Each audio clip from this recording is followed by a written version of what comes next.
Let's play the game. We're fucking shit. We're fucking shit. We're fucking shit. We're fucking shit. We're fucking shit. We're fucking shit. We're fucking shit. We're fucking shit. We're fucking shit. Hi, and welcome to a quick story of the Blues, just a short look back at the Forest Green game. I didn't attend the game, so all my comments are based on what I've seen, on what I've read from other people. First of all, I think the Butcher's outfit, the fancy dress, was brilliant, a great idea, all in good humour, and it's good to see the Forest Green fans have like, and even a mention from the chairman. Sometimes you're going to have a laugh in life.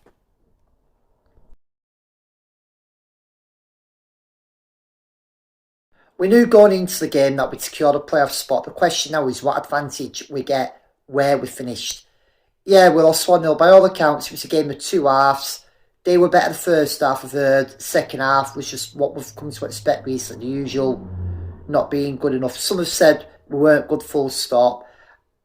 I'm not actually that annoyed as I should be. Probably more to the fact that I know we've got one of our objectives, which is getting in the playoffs.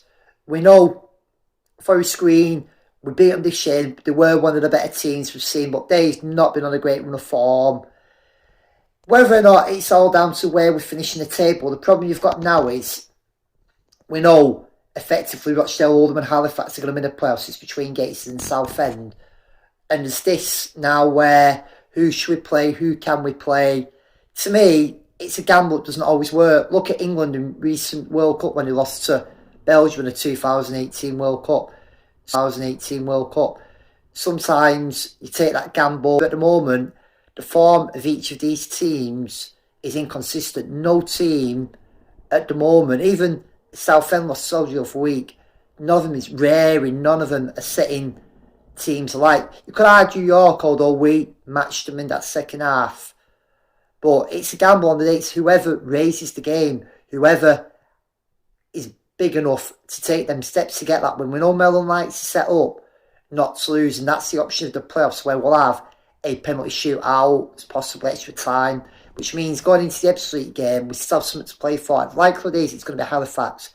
Are we going to play them at home or away? Rochdale are playing tonight. It'll be interesting to see if they want fourth place. I know a few Dale fans have spoken to said they would like us and we'd like them. For me, I just want us to win. Halifax, we have beaten them twice at home this year in the league and in the FA Cup. We've not beaten them away. We have lost away and we've drawn twice with them. But bearing in mind, one of those games was played at Chesterfield's stadium. But on the day, we now know Caprice is out for the season, and that is a major blow for us. He's a player we know who has pace in the team. He can get forward. He loves his runs. He can play balls in. There's a goal in him. But it's now time for others to step up. Now, we have got a friendly on Thursday with Chadderton FC. It'd be good to see Chadderton reopen Andrew Street, see the new pitch. I'm expecting it to be a mix of fringe and youth players. So youth players such as Dean Oldham's lad, so like called Theo, I can't remember his surname off the top of my head. A lad at the back called Amron, but then probably maybe Donaghy, Pritchard, Worthington, fringe players who aren't really getting looking, Josh Kay. But maybe give Monte a bit of a run out, Norwood, but nothing stupid. It is only a friendly. We've got Ipswich at home still, so use them games. Like we said, we need a fully fit squad. Fondop went off on Saturday now. I've heard some people say he just didn't seem up for it. Others have said he went down injured. I've read that Forest Green were literally trying to kick him out of the game. I also read that they were trying to get him angry and frustrated. We know Fondop has learnt this year to control his temper, where he got sent off a couple of times, used to respond well. For me, it's probably a smart move to substitute him. We still need him. There's still a few of our fan bases who don't seem to like Fondop for some reason. At the end of the day, he's our top goal scorer, and we still need him in the team. He's still, when he plays well, the team plays well, and we've seen it. We know what it means. But alongside him, I know we've got other options in Harrott, Yoganathan. I was surprised Harrott was on the bench, but again, Mellon now can do this experimenting a little bit, see what works, see what doesn't. We've got Garner, who's come back. But again, Garner isn't the youngest player in the squad. Some people saying, can Alex Reid play for the playoffs? That's an interesting one. I always thought if you're on loan, would they be allowed to replay? Are they not allowed to play in the playoffs? Maybe it's something the podcast slot or Prozac can check up. Thursday's game should be a good day, bit of a relaxing atmosphere.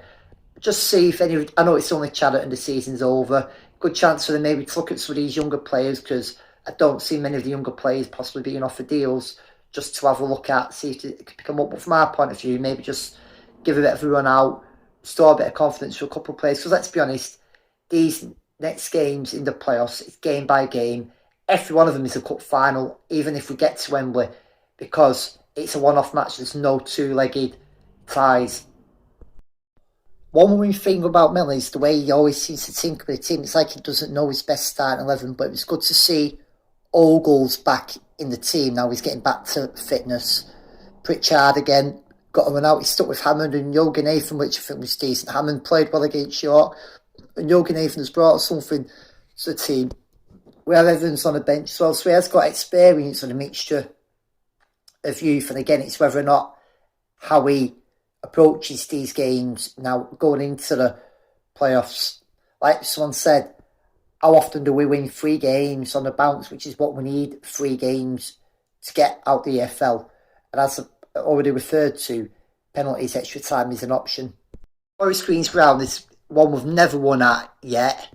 Maybe we're saving it for a potential playoff tie. I've just seen it. They took their goal well, to be fair. But again, I still think on the day we could beat them. It's just how well we're motivated, how prepared, how mentally we are set up. And Mellon has been promoted from this league before, but he's got to get him.